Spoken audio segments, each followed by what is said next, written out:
সরলরেখার তৃতীয় লেকচারের প্রথমে আমরা আলোচনা করব একটা ত্রিভুজের ক্ষেত্রফল কিভাবে বের করা যায়। তো আমরা এক্স ওয়াই প্লেনে একটা ত্রিভুজ অঙ্কন করে রেখেছি অলরেডি। তো এটা হচ্ছে এক্স এক্সিস, এটা হচ্ছে ওয়াই এক্সিস। এই এক্সিসে একটা ত্রিভুজ এ বি সি, যার এর স্থানাঙ্ক x1 y1, b x2 y2, c এর স্থানাঙ্ক x3 y3। এখন এই ত্রিভুজের ক্ষেত্রফল বের করার জন্য প্রথমে আমরা এই যে x2 y2 কোঅর্ডিনেটসটা স্থাপন করব এখানে এই xy প্লেনে। দেখো, তাহলে আমরা প্রথমে x2 y2 কোঅর্ডিনেটস স্থাপন করার জন্য মূল বিন্দু থেকে x2 পরিমাণ যেতে হবে। এই মূল বিন্দু থেকে x2 পরিমাণ যে সেখান থেকে y2 পরিমাণ লম্ব আঁকতে হবে, ঠিক আছে। আবার এই বিন্দুর জন্য মূল বিন্দু থেকে x1 পরিমাণ যে y1 পরিমাণ লম্ব উঠতে হবে।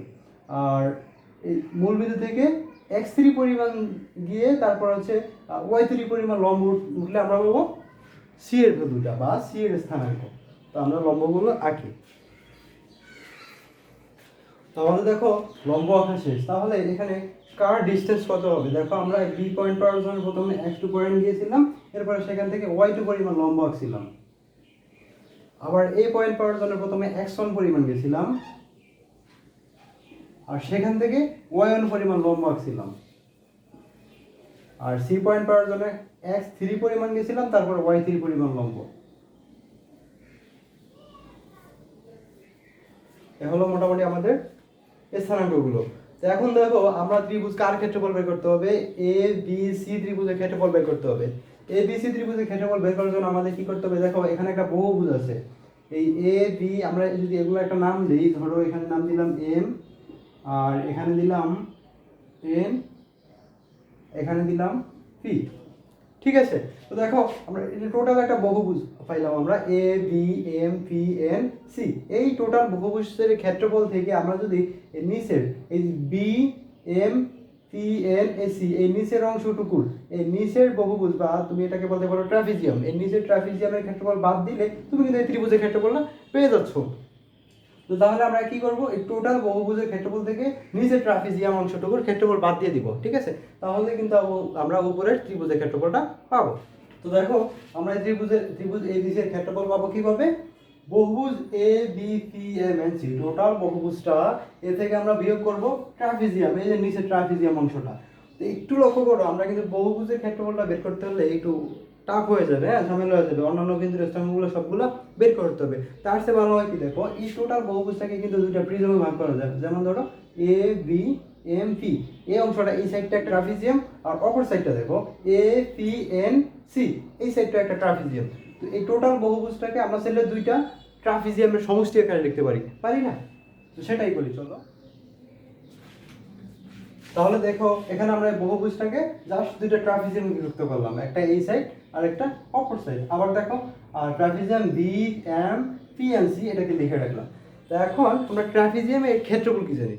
ট্রাপিজিয়ামের ক্ষেত্রফল হচ্ছে হাফ ইন্টু সমান্তরাল বাহুদ্বয়ের যোগফল, এর সাথে গুণ করতে হবে তোমার ওই সমান্তরাল বাহুদ্বয়ের ডিস্টেন্স, মধ্যবর্তী ডিস্টেন্স। তো দেখো, এই প্রথম ট্রাপিজিয়াম এ বি এম পি, এই ট্রাপিজিয়ামের সমান্তরাল বাহু কোণ দুইটা? বিএম এবং এপি। তাহলে বিএম এবং এপি এর যোগফল হাফ ইন্টু বিএম এপি। তো বিএম এর মান কত? y2, আর এপি এর মান কত? y1। তাহলে y1 প্লাস y2। তারপরে যে কার গুণ? এই ডিসটেন্স, মধ্যবর্তী ডিসটেন্সের গুণ। দেখো, এই যে এম এবং পি এর মধ্যবর্তী ডিসটেন্সটা কত? দেখো তো, টোটাল মূল বিন্দু থেকে পি পরিমাণ যেতে হয় x1 পরিমাণ, আর মূল বিন্দু থেকে পিতে যেতে হয় x1 পরিমাণ, আর মূল বিন্দু থেকে এম পয়েন্টে যেতে হয় x2 পরিমাণ। তো আমরা যদি ও পি থেকে ও এমটা বাদ দিয়ে দিই, তাহলে কিন্তু এই মাঝখানের ডিসটেন্সটা পাবো, এমপি ডিসটেন্সটা। সো ডিসটেন্সটা হবে x1 মাইনাস x2। এ হচ্ছে প্রথম ট্রাপিজিয়ামের ক্ষেত্রফল। একইভাবে যদি অপর সাইডের দ্বিতীয় ট্রাপিজিয়ামটার ক্ষেত্রফল বের করতে চাই, অর্থাৎ এ পি এন সি এর ক্ষেত্রফলের কি হবে? সমান্তরাল বাহু এ পি এবং সি এন এর যোগফল half into y1 plus y3, আর তার সাথে গুণ হবে এই যে ডিসটেন্সটা কত? দেখো, টোটাল মূল বিন্দু থেকে এন পরিমাণ, এন বিন্দুতে যেতে হয় x3 পরিমাণ, আর মূল বিন্দু থেকে ও পি বিন্দুতে যেতে বা পি বিন্দু পর্যন্ত যেতে হয় x1 পরিমাণ। তাহলে এই টোটাল x3 পরিমাণ থেকে যদি আমরা x1 পরিমাণ বাদ দিয়ে দিই বা এই টোটাল ON থেকে যদি আমরা OB পরিমাণ বাদ দিয়ে দিই তাহলে কিন্তু এই ডিসটেন্সটা পেয়ে যাচ্ছি, মধ্যবর্তী ডিসটেন্স। তাহলে Pn এর পরিমাণ হচ্ছে x3 - x1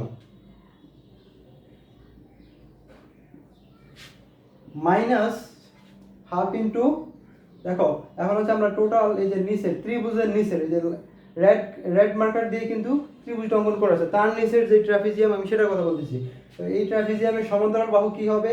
এই BM এবং CN, তাই না? তাহলে সমান্তরাল বাহুদ্বয়ের যোগফল BM এর ভ্যালু হচ্ছে y2, CN এর ভ্যালু হচ্ছে y3। তার সাথে গুণ হবে আমাদের এই এদের মধ্যবর্তী, তাহলে দেখো মধ্যবর্তী ডিসটেন্স হচ্ছে MN। তাহলে টোটাল ডিসটেন্স কত? মূলবিন্দু থেকে n পয়েন্টে যেতে হলে আমাদের টোটাল ডিসটেন্স হচ্ছে x3। আর সেখান থেকে যদি আমরা OM পরিমাণ বা OM মানে কি এখানে x2 পরিমাণ যদি বাদ দিয়ে দেই তাহলে কিন্তু আমরা এই MN ডিসটেন্সটা পাচ্ছি, তাই না? দেখো টোটাল এই মূলবিন্দু থেকে x3 পরিমাণ থেকে বিয়োগ করে দিচ্ছি এই মূলবিন্দু থেকে M পয়েন্ট পর্যন্ত, তাহলে বাকি MN পাবো -x2। এই হচ্ছে ট্রাপিজিয়ামগুলোর ক্ষেত্রফল। আমরা এখান থেকে হাফ কমন নিতে পারি, তাই না? হাফ কমন নিয়ে এগুলা গুণ করে দাও সবগুলো। তো দেখো আমরা জাস্ট এখানে সবগুলো গুণ করে দিচ্ছি টার্মগুলো। এখন এখান থেকে কমন নিতে পারি। কি কমন নেওয়া যায়? x1 কমন নিতে পারি প্রথমে। x1 কমন নিলে এখান থেকে y1, x1 কমন নাও, থাকবে y1, y2, তারপরে এখানে থাকে -y1 আর এখানে থাকে -y3। এরপর x2 কমন নাও, এখান থেকে -x2 কমন নাও, এখানে থাকবে y1, এখানে থাকবে মাইনাস, এখানে কমন নিয়ে যেতে এটা হবে +y2 আর এখানে দেখো থাকবে -y2 আর এটা হবে -y3। এরপরে কমন নাও x3 কোথায় আছে দেখো, এই আছে x3 x3 কমন নাও। x3 কমন নিলে এখানে থাকে কি, প্রথমে আছে একটা y1, এরপরে টার্মে আছে +y3, এখানে আছে -y2 আর সর্বশেষ আছে -x3। দুঃখিত, x3 কমন নিয়েছে তাহলে -y3। তো এখান থেকে দেখো কিছু টার্ম বাদ যায়। কি বাদ যায়? এখান থেকে y1 এবং y1 বাদ যায়, বাকি থাকে কি হাফ ইন্টু x1, y1 বাদ গেলে থাকে y2 - y3।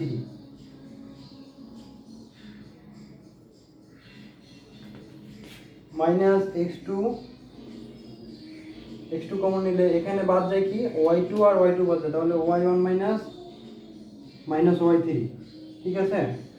আর এরপরে এখান থেকে তুমি যদি বাদ দিতে পারবা y3 এবং y3 দুটা বাদ যাবে, তাহলে দেখতে থাকবে y1 - y2। আচ্ছা, এখন নির্ণায়কের একটা সূত্র অনুযায়ী নির্ণায়কটা কিন্তু দেখো x1 y2 - y3, x2 y1 - y3, x3 y1 - y2। এই টার্মগুলো আমরা কখন পাই? যেমন ধরো y2 এর সাথে 1 গুণ আছে, এটাকে আমরা কিভাবে সাজাতে পারি একটু লক্ষ্য করো। হাফ ইন্টু, মনে করো x1 কমন নিলাম, y2 এর সাথে 1 গুণ, y2 * 1 -y3 * 1 -x2 কমন নাও, এখানে থাকবে ধরো y1 * 1 -y3 * 1 plus x3 common নেওয়ার পরে y1 * 1 y2 * 1, ঠিক আছে? এখন দেখো নির্ণায়কের সূত্র অনুযায়ী আমরা কি জানি, x1 কমন নিলে আর এই বাকি যে নির্ণায়কটা থাকবে ওটার গুণফল, ঠিক আছে? তো দেখো এটাকে আমরা যদি সাজাই, প্রথমে উপর থেকে কিছু অংশ মুছে দিচ্ছি, ঠিক আছে? এখন দেখো নির্ণায়কের নিয়ম অনুসারে আমরা কি লিখতে পারি, হাফ হাফই থাকবে। আমরা যেটাকে কমন নিচ্ছি সেটাকে আমরা ধরো একটা কলাম লিখবো কলাম হিসেবে, মনে করো আমরা কলাম বরাবর কমন নিচ্ছিলাম, ঠিক আছে। ধরো কলাম বরাবর প্রথমে ছিল x1, তারপরে ছিল x2, এরপরে ছিল x3, ঠিক আছে। আর তাহলে আমরা কমন নিয়েছিলাম x1 x2 x3। এবার x1 যখন কমন নিয়েছিলাম তখন এই দুটো আর গুণ ছিল, ঠিক আছে। তো y2 এবং y3 আর 1 এবং 1, ঠিক আছে। তো x1 কমন নিলে এটা বাদ যায়, এটা বাদ যায় না। আবার দেখো যখন x2 কমন নিয়েছি তখন এইটা বাদ গেছে, উপরেরটা ছিল আর নিচেরটা ছিল। দেখো y1 এবং 1 ছিল আর y3 এবং 1। তো বাকি টার্মগুলো অলরেডি আমাদের সব হয়ে গেছে, x3 কমন নিলে বাকিগুলো আমরা পাচ্ছি। তো এই নির্ণয়কের ফর্মটা এটাই আর কি। সো দেখো আমরা এই ত্রিভুজের ক্ষেত্রফল কিন্তু পেয়ে গেলাম এই অংশটা, এটা নির্ণয়কের মান, এটা আমরা আগে লিখে রাখছি। এখন লক্ষ্য করো এই যে ত্রিভুজের এই ক্ষেত্রফলটা আর এটা কিন্তু অলমোস্ট মানে সেম আর কি, একই জিনিস। তো এটা কিভাবে পাবো আমরা, এই যে নিচের এই লাইনটা লক্ষ্য করো, এই লাইনে আমরা যদি হাফ রেখে এখানে x1 y2 গুণ দিয়ে দিই, আবার x1 y3, তো দেখো x1 y2 x1 y3 minus x2 y1 এই x2 y1, এভাবে নির্ণয়কের অনুসারে এগুলো কিন্তু আর আর গুণ হয়ে যাচ্ছে, একটা 2x4 ম্যাট্রিক্স আকারে।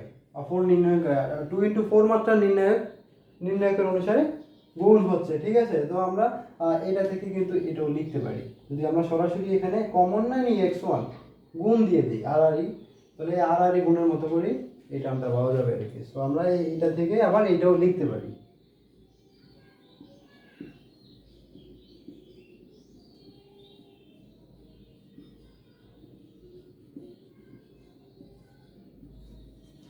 এই হচ্ছে আমাদের একটা ত্রিভুজের ক্ষেত্রফল নির্ণয়। আচ্ছা, পরবর্তীতে আমরা আলোচনা করব একটা চতুর্ভুজের ক্ষেত্রফল কিভাবে বের করতে হয়, একটা বহুভুজের ক্ষেত্রফল কিভাবে বের করতে হয়। দেখো এখন আমরা শিখবো কিভাবে চতুর্ভুজের ক্ষেত্রফল বের করতে হবে আর কিভাবে বহুভুজের ক্ষেত্রফল বের করতে হবে। তো ত্রিভুজের ক্ষেত্রফলটা আমরা কি পেয়েছিলাম, half into x1 y1 x2 y2 x3 y3 x1 y1 এর এরকম একটা নির্ণায়ক, তাই না। 2 ইন্টু কত 4, 2x4 এই মাত্রার একটা নির্ণয় পাইছিলাম। তো এটা হচ্ছে ত্রিভুজের ক্ষেত্রে যখন তিনটা শীর্ষবিন্দু ছিল, চারটা শীর্ষবিন্দু এখন চতুর্ভুজের ক্ষেত্রে। তো সেটা কি হবে, চারটা শীর্ষবিন্দু যখন তখন হবে হাফ ইন্টু, তখন পয়েন্ট থাকবে কি x1 x2 x3 x4, তারপরে আবার x1 আসবে ফিরে, ঠিক আছে। স্যার দেখো এখানে x1 x2 x3 তারপরে x1 ফিরে আসছে। এই একইভাবে চতুর্ভুজের ক্ষেত্রে x1 x2 x3 x4 এবং শেষে আমরা পুনরায় লিখব x1। আচ্ছা, আবার নিচে কি হবে দেখো, নিচে আছে কি y1 y2 y3, আবার রিপিট করছে y1। সেক্ষেত্রে আমরা এখানে চতুর্ভুজের ক্ষেত্রে কি লিখব, y1 y2 y3 y4, repeat করবে y1, এই y1। তো এই হচ্ছে চতুর্ভুজের ক্ষেত্রফল। এখন লক্ষ্য করো এদের মধ্যে সম্পর্কটা তো বুঝতে পারতেছো, তাই না। শেষে দিয়ে শুধু এই প্রথমটা আমরা রিপিট করবে। তো চতুর্ভুজের ক্ষেত্রে যদি এটা হয়, একটা বহুভুজের ক্ষেত্রে কি হবে, অর্থাৎ যখন তোমার শীর্ষবিন্দু n সংখ্যক থাকবে তখন কি হবে, শীর্ষবিন্দু n সংখ্যক থাকলে সিম্পলি তোমার এই যে x1 y1 প্রথম টার্মগুলো ঠিক থাকবে, x1 y1 পয়েন্টের পরে আবার প্রথমটা আমরা রিপিট করবে। দেখো কিভাবে লিখতে হবে, হাফ ইন্টু প্রথম টার্ম x1 y1, এভাবে মনে করো আমরা অনেকগুলো লিখলাম, n সংখ্যক আমরা জানি না। তো শেষ টার্মটা হবে ধরো xn yn।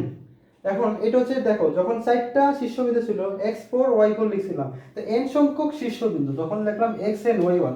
তো এটা লেখার পরে আবার প্রথম টার্মটা কি রিপিট করার কথা না, x1 y1 টার্মটা, এই টার্মটা রিপিট করার কথা শেষে দিয়ে, তো সেটাই এখানে করবে, ধরো x1 y1। এই হচ্ছে আমাদের বহুভুজের ক্ষেত্রফল, খুবই সিম্পল ম্যাটার, তাই না। আমাদের এই কি পয়েন্টটা হচ্ছে যে x1 y1, এটা রিপিট করবে, বাকি সিরিয়ালটা ঠিক থাকবে। তো এই আমরা শিখলাম তাহলে ত্রিভুজের ক্ষেত্রফল কিভাবে বের করতে হয়, চতুর্ভুজের ক্ষেত্রফল কিভাবে বের করতে হয়, আর এখন শিখলাম বহুভুজের ক্ষেত্রফল কিভাবে বের করতে হয়। আমাদের এখনকার টপিক হচ্ছে তিনটা বিন্দু একই রেখায় বা সমরেখ বা ইংরেজিতে বলে আমরা কোলিনিয়ার হওয়ার শর্ত কি। তো তিনটা বিন্দু একই রেখা হওয়ার মানে কি, ধরো এই একটা রেখা, এই রেখাটার উপরেই তিনটা বিন্দু থাকবে। হ্যাঁ, তিনটা বিন্দু একই রেখায়, ধরো এই একটা বিন্দু, আমি লাল কলম দিয়ে দিচ্ছি, এই একটা বিন্দু, এই একটা বিন্দু, এই একটা বিন্দু, ঠিক আছে। দেখো এদের দিয়ে গঠিত যে ত্রিভুজ, এদের দিয়ে গঠিত যে ত্রিভুজ, এদের কি কোনো ক্ষেত্রফল পাবো আমরা? না। একটা ত্রিভুজ হইতে হলে কমপক্ষে দুইটা বাহুর সমষ্টি অপর বাহুর সাথে বড় হতে হয়, তাই না? দুইটা বাহুর সমষ্টি অপর বাহুর সাথে বড় হতে হবে। ধরো এটার যদি ক্ষেত্রফল, সরি, এটা যদি বাহুর দৈর্ঘ্য হয় 5, অপর বাহু দুইটার দৈর্ঘ্য হতে হবে ধরো 3, 4, 7। অপর দুইটার সমষ্টি কিন্তু এই একটার সাথে বড় হতে হবে। এটা হচ্ছে ত্রিভুজের ক্ষেত্রফল বা ত্রিভুজ অঙ্কনের শর্ত। তো এখানে কিন্তু ত্রিভুজের ক্ষেত্রফল অবশ্যই শূন্য হবে, এখানে কোনো ত্রিভুজ হবে না। সো আমরা বলতে পারি কি, এখান থেকে যদি তিনটা বিন্দু একই রেখায় হয় তাহলে কিন্তু এদের দ্বারা গঠিত ত্রিভুজের ক্ষেত্রফল শূন্য হবে। এটাই হচ্ছে তিনটা বিন্দু একই রেখা হওয়ার শর্ত। এখন যদি চারটা বিন্দু একই রেখা হয় কি হবে? চারটা বিন্দু একই রেখা হলে কি হবে? এই চারটা বিন্দু দ্বারা গঠিত চতুর্ভুজের ক্ষেত্রফল কি শূন্য হবে না? সিম্পল। বহুভুজের ক্ষেত্রে কি হবে? সেম জিনিস, তোমার এদের ক্ষেত্রফলটা শূন্য হয়ে যাবে। কেন ক্ষেত্রফল শূন্য হয়ে যাবে? এখানে একই রেখা থাকলে তাদের তো কোনো ক্ষেত্রফল উৎপন্ন হওয়ার চান্স নেই, চতুর্ভুজ উৎপন্ন হওয়ার চান্স নাই, ঠিক আছে। তো এরকম ত্রিভুজ, বহুভুজ বা চতুর্ভুজ যাই বলো, এদের ক্ষেত্রফল শূন্য হওয়াই শর্ত। একই রেখা থাকলে এদের ক্ষেত্রফল শূন্য হবে। তো আমাদের তিনটা বিন্দু একই রেখায় থাকলে বা সমরেখা হলে এদের ক্ষেত্রফল শূন্য হবে। আর ত্রিভুজের ক্ষেত্রফল আমরা কি জানি? ত্রিভুজের ক্ষেত্রফল জানি half into x1, x2, x3, এরপরে y1, y2, y3 আর 1, 1, 1। এটা হচ্ছে একটা ত্রিভুজের ক্ষেত্রফল, তাই না? তো যদি তিনটা বিন্দু একই রেখা হয় ত্রিভুজের ক্ষেত্রফলটা শূন্য হয়ে যাবে।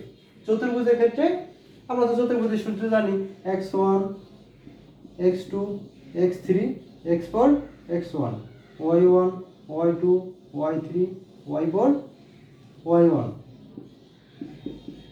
Equals to 0। চতুর্ভুজের ক্ষেত্রে এটা হতো। এই হচ্ছে তিনটা বিন্দু বা চারটা বিন্দু বা অনেকগুলো বিন্দু সমরেখা হওয়ার শর্ত। এখান থেকে তুমি হাফ যদি এই সাইডে গুণ করে দাও কি হবে তাহলে? x1, x2, x3, y1, y2, y3, 1, 1, 1, এটা ইকুয়ালস টু 0 হবে। তাহলে এই হচ্ছে আমাদের তিনটা বিন্দু সমরেখা হওয়ার শর্ত। আর চারটা বিন্দু সমরেখা হওয়ার শর্ত হচ্ছে এটা, সেম জিনিস। এখন দেখো দুইটা বিন্দু কোনো সরল রেখার একই পাশে হওয়ার শর্ত। এটা মানে কি? ধরো একটা সরল রেখা, এই সরল রেখার একই পাশের দুইটা বিন্দু, ধরো প্রথম বিন্দুটা এই সাইডে, দ্বিতীয় বিন্দুটাও এই সাইডে, অথবা তোমার প্রথম বিন্দুটাও এই সাইডে, দ্বিতীয় বিন্দুটাও এই সাইডে।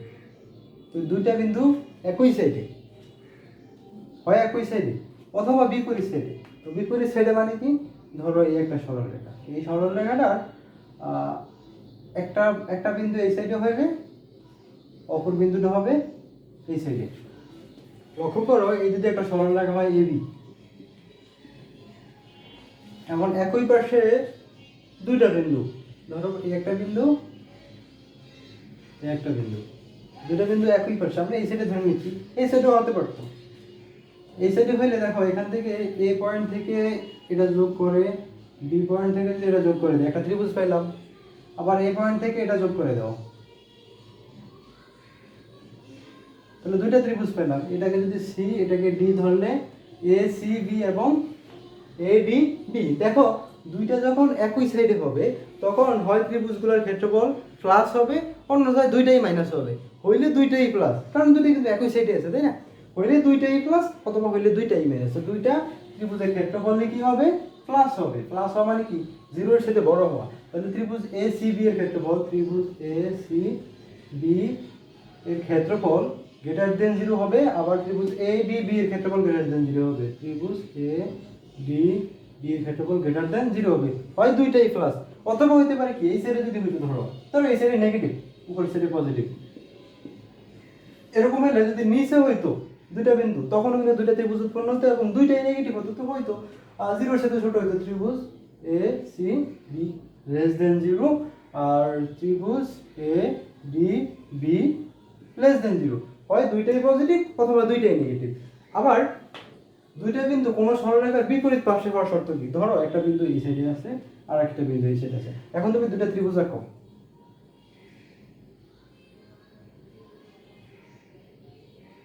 ধরো এটা হচ্ছে এ বি সরলরেখা আর বিন্দু দুইটা সি ডি।